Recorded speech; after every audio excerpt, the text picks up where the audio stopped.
Olá pessoal, a graça e a paz.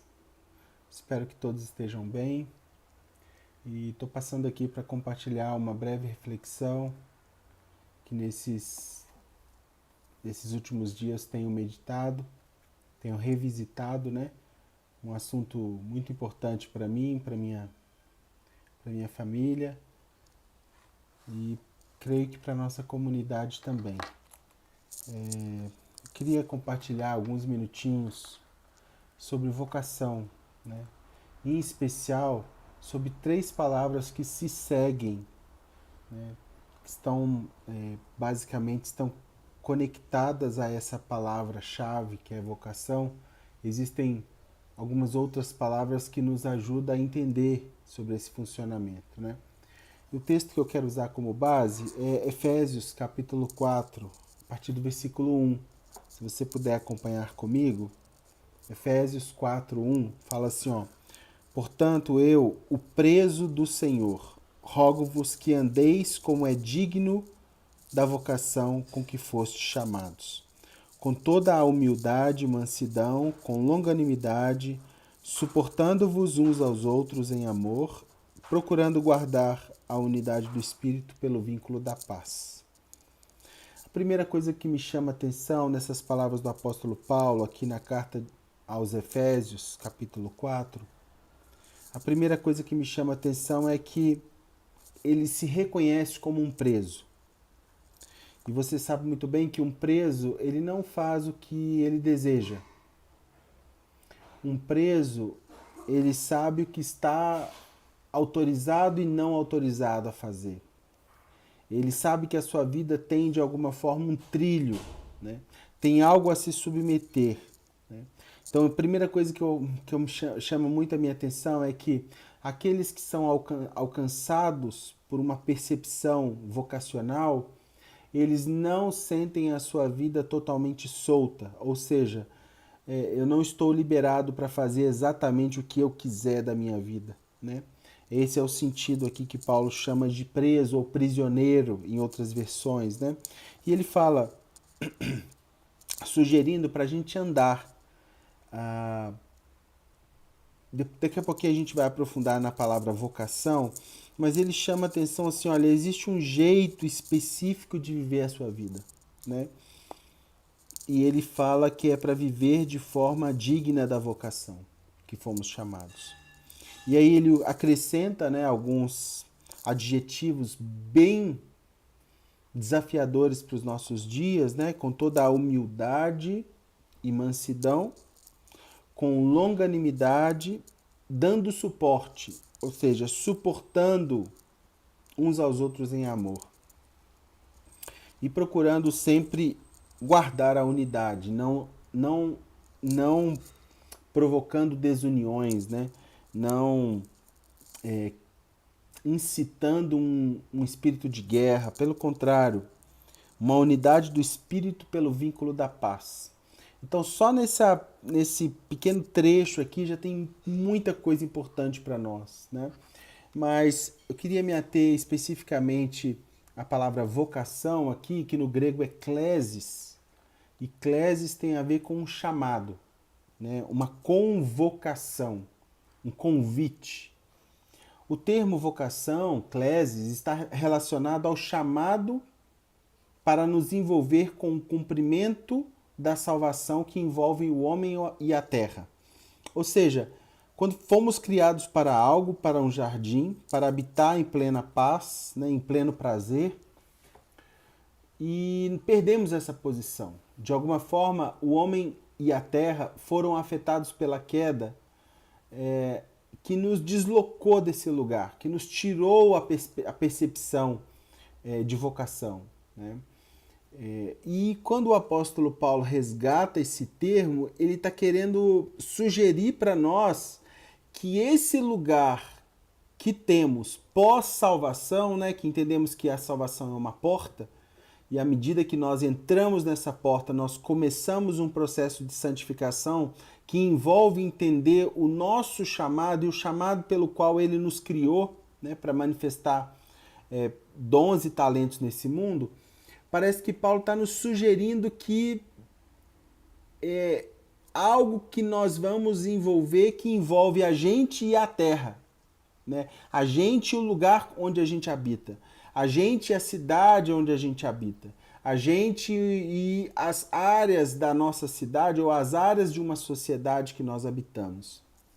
A palavra klesis também, quando eu vou analisar o termo utilizado juridicamente, ele fala de uma convocação. Também era um termo utilizado para convocar pessoas. Então, olha, recapitulando, eu já falei da palavra vocação e agora aparece um termo coligado, né? Convocação. Ou seja, juridicamente fala de uma convocação para que você tome posse de algo que lhe pertence por direito, mas que precisa ser entendido e movimentado para que se volte para suas mãos de novo. É como se ele olhasse e falasse assim, olha, essa terra, o nosso Deus, né, o nosso Pai, Adonai, ele criou, nos deu, né, para que a gente pudesse cuidar, mas de alguma forma ela está tomada pelo mal, ela está afligida pelo mal. E vocação sugere uma convocação de pessoas que vão, de novo, tomar esse lugar, tomar essa terra de novo, colocar essa terra sob um domínio de princípios e valores, na intenção de sinalizar esses princípios e valores que são para o bem, né? Que não são para o mal. Vocação é tudo o que eu faço a partir do meu chamado, ou seja, quando eu entendo o meu chamado, eu começo a dar passos em direção a ele, e essa forma de ser, essa forma de agir, ela corresponde ao que a gente entende como vocação. Uma outra palavra que aparece para nós quando a gente vai usar o termo é a palavra ocupação. Então, vocação, convocação e ocupação.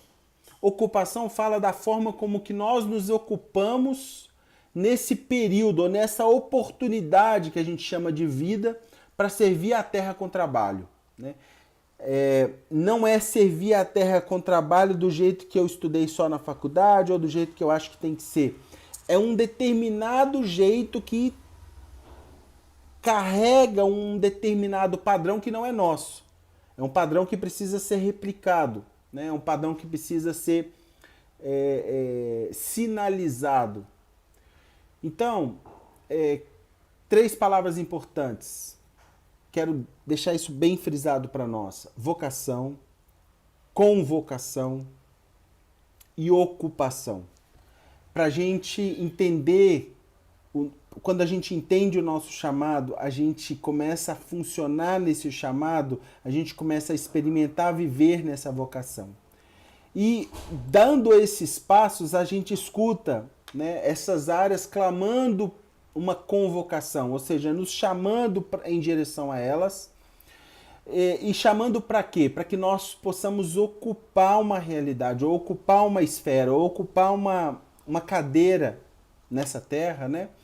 Que pode, de alguma forma, ser um instrumento de Deus para sinalizar princípios e valores. Então, vocação, pessoal, esse guarda-chuva maior, tem a ver com guardar, proteger, preservar a terra pela observação de princípios, leis e mandamentos dados pelo nosso Deus. Ou seja, é um jeito de ser do nosso Deus que nós replicamos no nosso jeito de viver, e esse nosso jeito de viver produz paz, ordem e justiça. Paz, ordem e justiça. É um caminho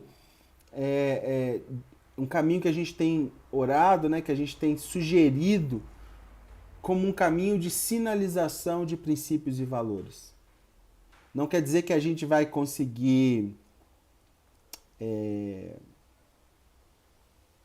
Não quer dizer que nós tenhamos que ter certeza que nós, com o nosso braço, né, a gente vai conseguir fazer isso sozinho. Pelo contrário, é uma perspectiva que a gente tem plena consciência que a missão é muito maior do que nós e que o máximo que a gente pode fazer é dispor a nossa vida para que a nossa vida e as nossas ações sejam um espaço onde Deus pode ser visto.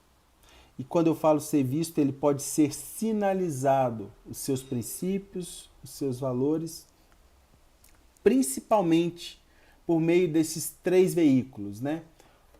Veículo de paz, um veículo de ordem e um veículo de justiça. Deus nos chama e vocaciona. Ele nos dá um nome, uma essência, um caráter. Ele nos dá significado, ele nos designa para uma missão específica e ele afina o nosso propósito. E aí você vai me perguntar assim, então por que a gente trabalha?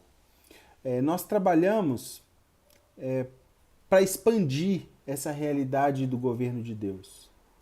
Se de fato nós funcionamos para o reino de Deus e esse reino é espiritual, é um caminho natural que esses princípios e valores que vivemos no reino espiritual, a gente manifeste ele no reino material. Né? Vocação tem a ver com isso, com essa capacidade específica que Deus nos dá para executar algo que corresponda com a minha essência original. Ou seja, quando ele me criou, ele colocou elementos que, quando eu faço, alguém olha e fala assim, quando eu e você fazemos aquela determinada coisa, as pessoas olham e falam, puxa, ele é tão excelente nisso, né? Então nós não trabalhamos por tendência de mercado, nós não trabalhamos puramente por uma indicação financeira, né? Com interesse único e exclusivamente financeiro, nós trabalhamos por um chamado, por uma vocação. Gente, quando a gente funciona nessa consciência, essa consciência nos unifica. Ela traz integralidade para a nossa vida. Ela quebra toda a possibilidade de eu ficar departamentalizando a minha vida. Como se isso fosse sagrado e aquilo não fosse sagrado, né? Todos nós estamos nos ocupando de algo, né? Então a gente... todos os dias da semana, né? Eu ia falar durante a semana, mas... eu conheço a realidade de quase todos vocês, então nós trabalhamos muito e todos os dias, né? Então todos nós estamos nos ocupando de algo. A grande pergunta é como nós nos ocupamos e com que matéria nós somos ocupados, né? Qual área específica Deus tem nos chamado para a gente ocupar? É nesse sentido, né? A questão é você ter essa constante indagação, né? O que eu estou fazendo? Eu estou fazendo para a glória de Deus? Eu estou fazendo para que ele seja visto? Eu faço isso nele, por ele, para ele? Ou eu faço isso puramente para mim, né? Coisas da minha cabeça. E isso vai definir muito da nossa capacidade que a gente chama de expandir o jardim, né? Aquele jardim da queda que nós pecamos e caímos dele, há uma proposta de reconexão dessa humanidade mediante o sacrifício de Jesus.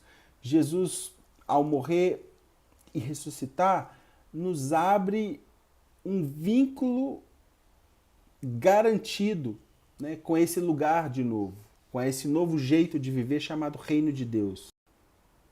A gente acredita que o reino de Deus é esse lugar onde o trabalho e a vida se fundem em uma coisa só, né? Antes da queda, o homem cumpria a sua vocação sem dor, sem sofrimento, sem tristeza. Ele trabalhava em um jardim do Éden, que significa prazer, né? Então a gente acredita que, de alguma forma, estar nesse lugar de vocação, mesmo com muito trabalho, de alguma forma seremos recompensados com um prazer, né? Agora com suor, com abrolhos, com espinhos, mas também com uma percepção que fomos criados para algo, né? A redenção de Cristo, ela nos sugere isso, a gente refletir sobre a redenção da terra. Então não é, ainda bem eu vou morar no céu e que se exploda a terra. Não, pelo contrário. Uma vez que eu já sou habitante do céu e com meus olhos conseguem contemplar a beleza do que há ali, eu quero manifestar essa beleza onde eu vivo, né? Com isso, nós iremos, pessoal, ter força suficiente para ocupar, né, áreas que estão tão afligidas pela queda, com essa nova maneira de cultivar a terra, de viver, né, com prazer. É o que a gente tem chamado de uma expansão do Éden perdido, ou seja, nós perdemos esse caminho de alguma forma, Jesus nos endireitou o caminho de novo, e o grande convite é para que a gente ofereça a nossa vida para viver isso. Tá bom, David, mas o que eu preciso, o que precisa acontecer, né, para que a gente viva essa vocação?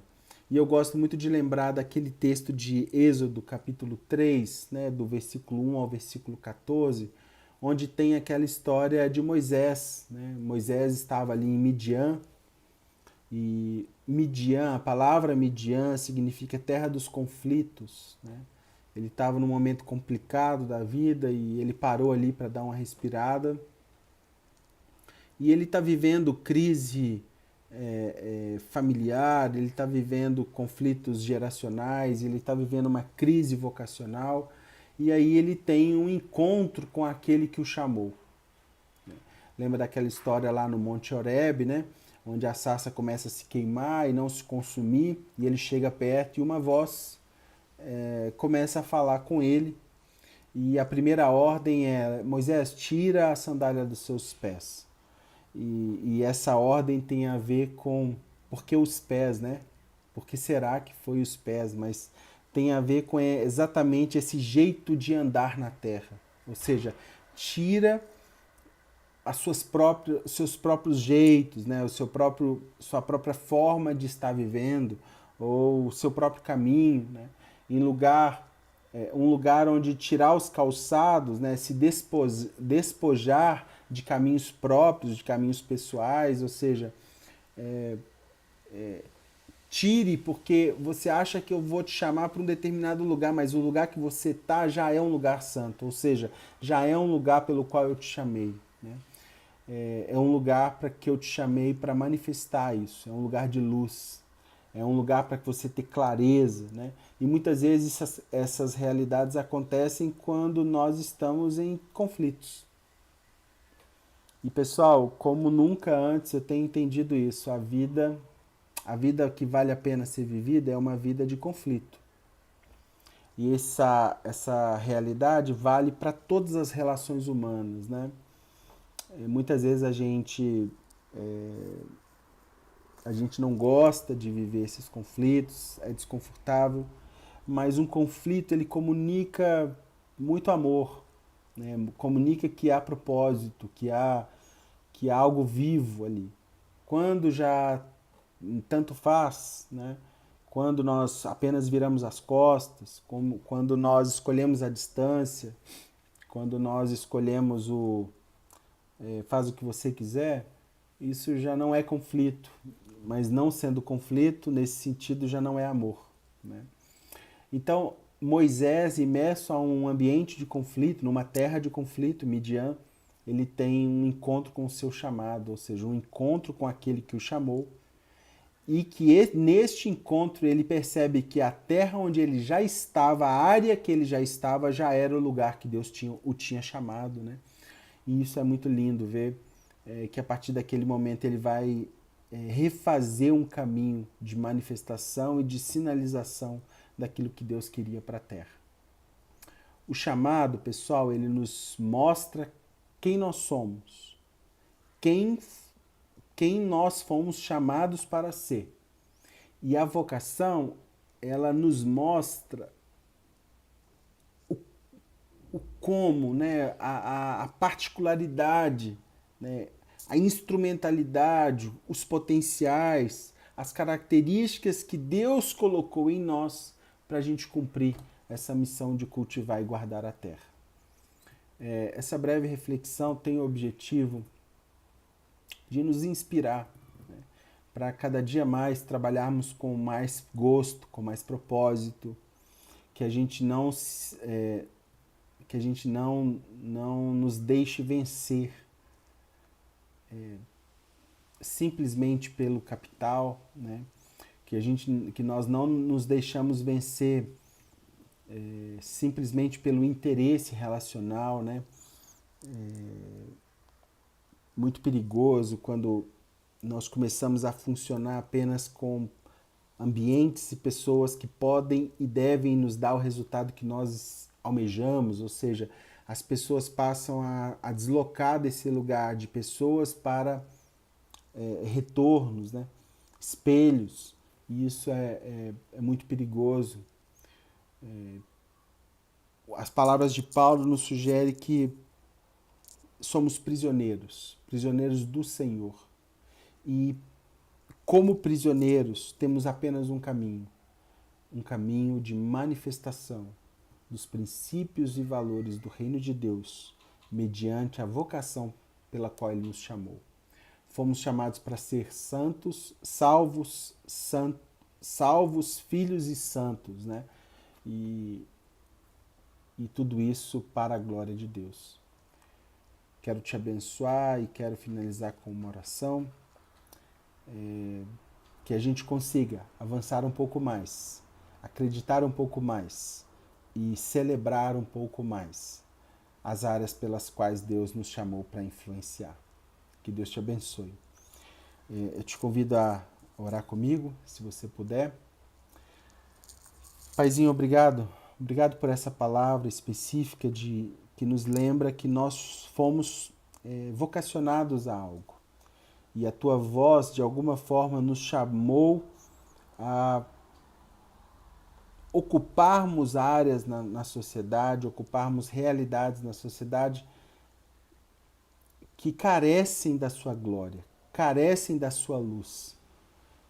E nesse sentido, e por esse sentido, eu oro para que o teu Espírito Santo possibilite potência, valor, dunamis, poder, para que a gente possa influenciar essas esferas e essas áreas com toda humildade, mansidão, longanimidade, dando suporte àqueles que são necessários, Pai, e sempre trabalhando para a tua unidade, a unidade da tua paz no nosso meio. Pai, faça isso em nós, em especial nós oramos para aqueles irmãos e irmãs que estão de alguma forma perdidos nas suas vocações, que precisam se encontrar, que precisam ressignificar os seus trabalhos, que o Senhor nos dê características, né, força suficiente para a gente olhar para a gente mesmo e ver aquilo que a gente é bom. Né, e mediante aquilo que o Senhor colocou em nós, que são presentes, dons, a gente possa viver a sua vocação em nós. Pai, nos guarde de toda cilada do diabo, de toda armadilha que pode parecer bonita em muitos momentos, que podem parecer para o nosso bem, mas se o fim não for para a sua glória, nós não queremos passar por essas portas. Nós oramos por isso e que a graça e o favor do Senhor esteja sobre nós, em nome de Jesus. Amém. Que Deus te abençoe, um ótimo domingo e que juntos possamos hoje manifestar, né, esse direito cívico, essa responsabilidade de votarmos com intenção para os nossos representantes, em especial nossa representação nessa cidade. Que Deus te abençoe.